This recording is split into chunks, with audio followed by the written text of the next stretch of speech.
Hello, I'm Sandra Barker. I'm an Australian woman, 63 years old, who has been living in Indonesia for the past 5 years.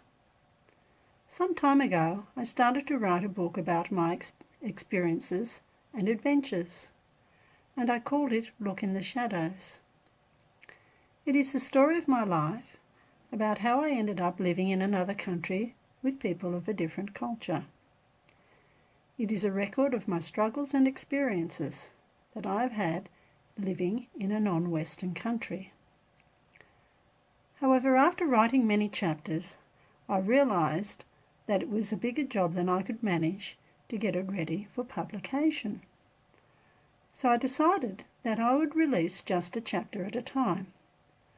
I figured that I could manage that much.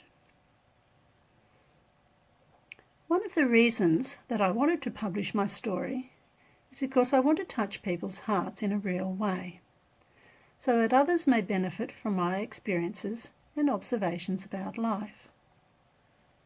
My story is about my journey with God. I'm not sure how I ended up in Indonesia. I certainly did not plan it. But what I do know is that having started down this track, it became a journey of no return. My bridges burnt behind me. I think if I had known this in advance, I would probably not have taken the first step across the starting line. But I did not know this would happen, and it's probably just as well. So, this first part I have called the Prelude. Why is it that it is only through pain that we can be forged into what we must become? The tearing and the pulling of the strings of our heart as we are formed into the image that has been prepared for us in the potter's mind. Why must the particles of sand be broken and crushed and then heated within the flames to bring about the brilliance of colour? Why must we suffer the agony of dreams that must be shattered and tears that are poured into a cup that never fills? When I consider how mine heart now breaks, I wonder how much more does the heart of God break for each person upon the earth? How can such breaking be endured? I don't know exactly when this story began, but I do know that it began a long time ago. I cannot think of a precise moment in time or a compelling incident that caused me to become what I am. But what I do know is that every part of my life has been a preparation for this moment in time. Each part has formed the foundation that I now stand upon. It is a platform to launch me into the future that God has prepared for me, the purpose for which I have come into this world. I don't know what caused me to want to live a life that is different to normal people, but I do know that there is something deep within me that yearns and groans within my soul. I've come to the realization that life need only be simple. We don't really need all that stuff. There are only a few important things that one needs apart from the basics of human existence, and those are the things that enable you to do your job in an efficient way. At the beginning of this journey I was nobody, and in fact I'm still nobody. I had achieved nothing with my life and had done nothing of any real value other than consume the resources during the course of my existence. I did, however, raise 4 children, and they're still alive, which is pretty much a miracle in itself. None of them have turned out anything like I imagined, and my parenting is probably my greatest failure in life, and I have to take responsibility for that. I don't think that being a parent was really my calling, and I'm grateful for the fact they are all sufficiently on their feet for me to go about God's business. But I did feel that I must take control of my life and turn it into something or die in my world of nothingness. I felt compelled to go and do something. I felt I must go. It was scary in that I might look a fool if nothing ever came of it. But better to do that than to stay where I was, to vegetate and die. I had to take the risk. When I looked at all of the retired people around me, I decided that I could not live like that. They go and play golf, or they attend trivia nights, or they go off in their caravans and travel around. But for what purpose? It has no meaning. I don't want to do the grandparent thing, waiting around for others to turn up and visit.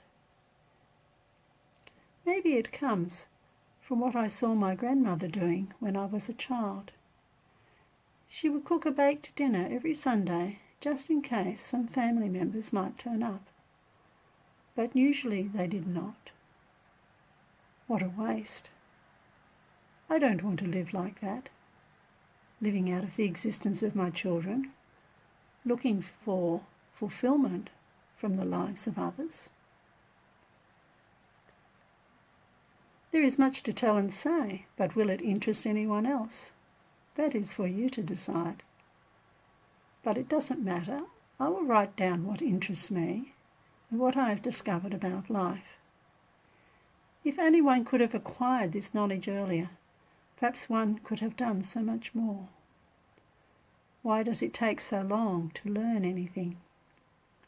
By the time you realize what is going on, there is no time left to change anything, just time to die. But maybe it is that nothing of value is produced quickly.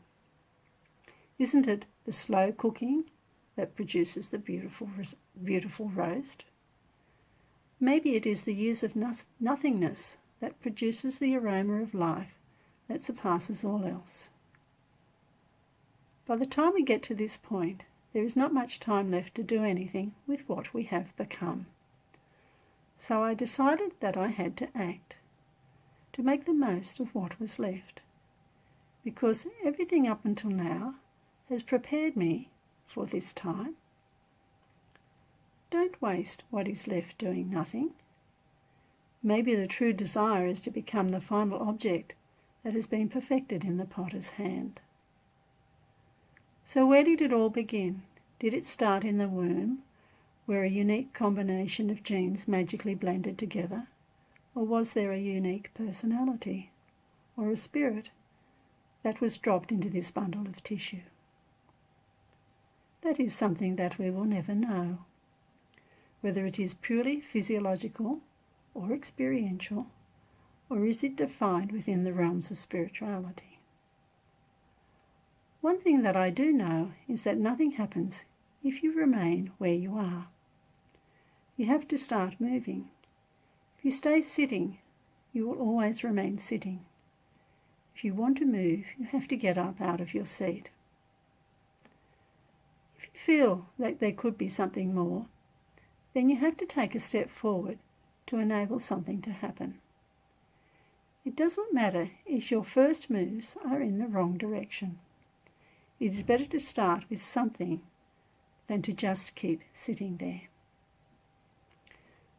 So, if you would like to find out more about my adventures, please subscribe to my channel and receive notifications as to when I release the next chapter of my story.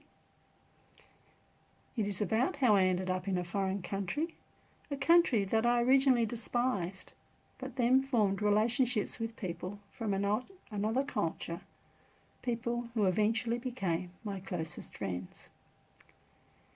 It is about living in a country that is vastly different from what I had always known.